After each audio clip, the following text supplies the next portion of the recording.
Kadang-kadang bukan karena kita pengen dipuji orang, tapi kita nggak rela diremehin orang, itu yang bikin kita ria kan? Bukan karena kita pengen dieluk-elukan, dipuji, dapat banyak like, dipuja-puja, bukan itu. Itu kita masih kadang-kadang bisa ngerem, tapi kita nggak sanggup bertahan, nggak bisa sabar kalau diremehin orang. Akhirnya kita bocorin juga kebaikan kita. Habis diremehin suami, diremehin pasangan, diremehin orang tua, diremehin mertua, diremehin teman-teman, segala macam, diremehin tetangga. Kita bukan pengen dipuji dan dipuja oleh orang lain, tapi kita nggak tahan kalau diremehin. Keluar juga tuh. Siapa yang selama ini yang melakukan ini? Siapa yang bantu kamu? Siapa? Keluar semua. Satu persatu yang kita sebutkan, satu persatu berguguran dan tidak ada nilainya di mata Allah. Sabarkah kita ketika diremehkan oleh orang lain untuk tetap menjaga rahasia amal kita antara kita berdua aja dengan Allah? Itulah ujian ikhlas.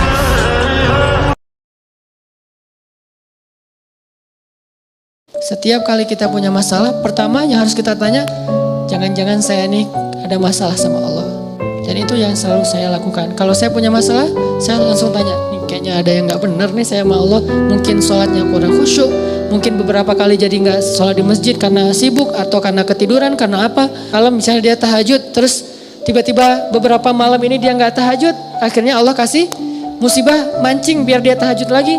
Kebiasaan dia tilawah 1 juz, tiba-tiba beberapa hari ini cuma beberapa lembar, Allah kasih masalah. Pokoknya kalau kita dapat masalah, yang pertama harus kita evaluasi hubungan kita dengan Allah.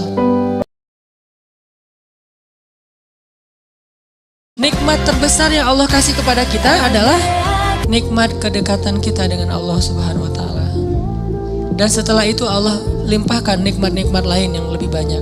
Tapi yang paling utama adalah kedekatan kita dengan Allah. Makanya kalau Allah kasih kita nikmat dunia seisinya, tapi dicabut nikmat kedekatan dengan Allah, maka jangan kegeeran.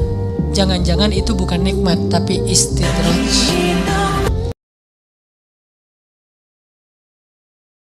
Pernah gak nyesel bantu orang lain gara-gara ternyata orang itu akhirnya nyakitin perasaan kita? Duh, saya nyesel dulu bantu dia. Duh, tahu gitu gak bakalan saya mau baik-baikan sama dia. Duh, nyesel juga saya kemarin udah nolongin dia segala macam. Gimana? Apakah kita merasa amal kita jadi sia-sia? Enggak.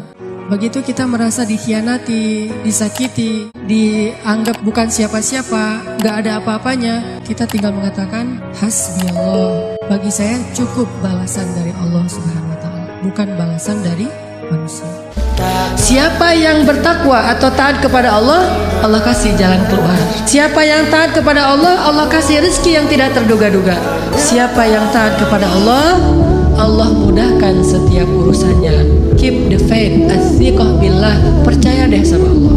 Karena ngandelin Allah, Allah mudahkan urusannya. Selalu kayak gitu. Kalau melakukan sesuatu karena Allah, selalu Allah mudahkan. Tapi kalau kita tidak melibatkan Allah, bara'atum minallah, Allah berlepas tangan. Dan kalau Allah berlepas tangan, siapa lagi yang bisa memudahkan selain Allah Subhanahu wa taala? Libatkan Allah.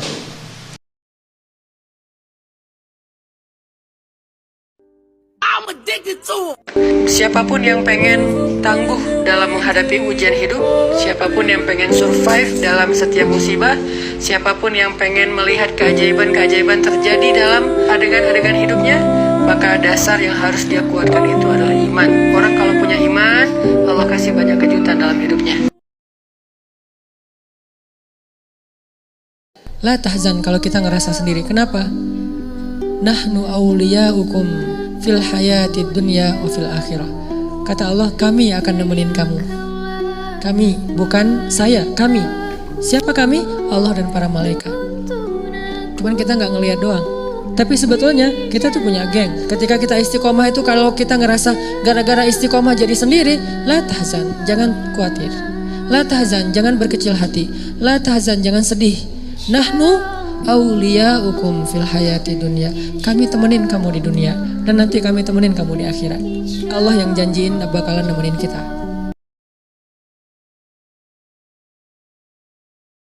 Syarat menjadi orang yang penyabar bukan sering mendengar wawasan tentang sabar. Baru disebut orang yang penyabar bukan gara-gara dia tahu ayat dan hadis-hadis sabar. Orang yang penyabar itu adalah orang yang sering ngalamin ujian dan dia bisa lewatin ujian-ujian itu, baru disebut penyabar.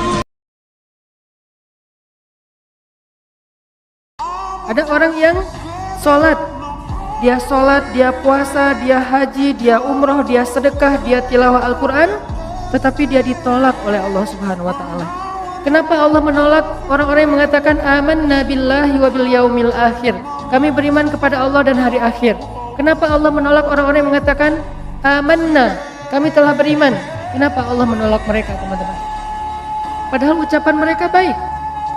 Karena Nabi mengatakan innallaha la yanzuru ila aswarikum wala ila a'malikum wala ila amwalikum walakin yanzuru ila qulubikum. Allah enggak melihat penampilan kalian, Allah enggak melihat harta kalian, Allah enggak melihat perbuatan kalian. Yang pertama Allah lihat itu adalah qulubikum, niat kalian. Ketika kita tidak lagi berharap kepada siapapun kecuali Allah, saat itulah kita makin kuat. Ketika kita punya banyak harapan kepada makhluk, saat itulah kita lemah. Terus kalau gitu nggak boleh kerja sama dengan makhluk? Nggak, ini bab ikhtiar. Bedakan bab ini berdua. Bab ikhtiar, bab zahir. Bab tawakal, bab batin. Yang kita omongin sekarang, urusan batin. Ketika yakin kita mendua dari Allah kepada makhluk, saat itu kita lemah. Mentiga, mengempat, menglima, dan seterusnya. Makin banyak makhluk yang kita harapin dari dia, makin kita lemah.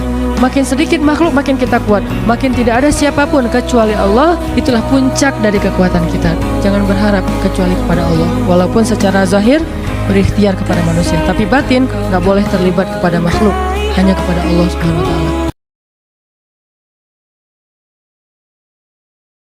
Ada satu hal yang perlu kita coba sadari betul. Ternyata tidur itu tidak membuat hati kita terobati.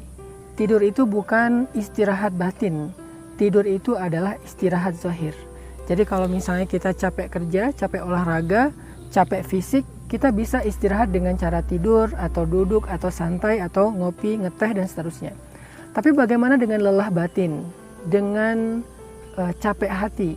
Bagaimana istirahatnya agar hati kita ini segar lagi, agar hati kita ini menjadi fresh lagi, agar hati kita ini menjadi semangat lagi? Gimana istirahatnya?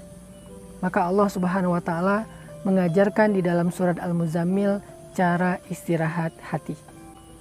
Setelah Nabi istirahat fisik dengan cara tidur, maka Allah mengajarkan Nabi cara istirahat hati, yaitu dengan kalimat ya ayyuhal muzammil, wahai orang yang sedang tibra, wahai orang yang sedang tidur lelap, wahai orang yang sedang berselimut, qumil laila illa qalila, bangunlah di malam hari walaupun sebentar.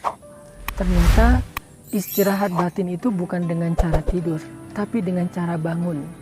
Istirahat hati itu bukan dengan cara berbaring atau duduk. Istirahat hati itu dengan cara berdiri, ruku dan sujud. Apa itu istirahat hati? Salat. Allah Subhanahu wa Ta'ala mengajarkan Nabi untuk istirahat batin beliau, mengistirahatkan hati dan jiwa beliau dengan cara kum, bangunlah wahai Muhammad. Bangunlah wahai orang yang sedang istirahat zahir dengan cara tidur lelap. Qumil lail, bangunlah dan pilihlah waktu istirahat yang paling tepat. Waktu istirahat yang paling baik untuk zahir kita, untuk fisik kita adalah malam hari. Begitu juga waktu yang paling baik untuk istirahat hati kita juga di malam hari. Cuman caranya berbeda. Istirahat zahir di malam hari dengan tidur, istirahat batin di malam hari dengan sholat.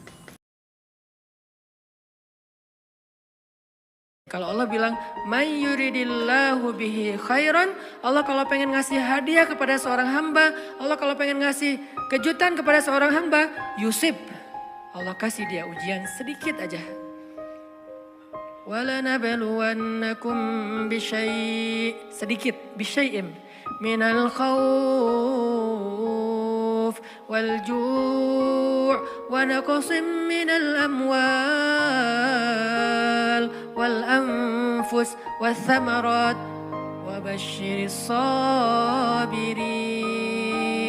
Kami uji sedikit aja dengan rasa lapar, dengan rasa takut, dengan sedikit kekurangan ini dan itu, sedikit. Tapi wabasyiris sabirin, sampaikan kejutan kepada orang yang bersabar.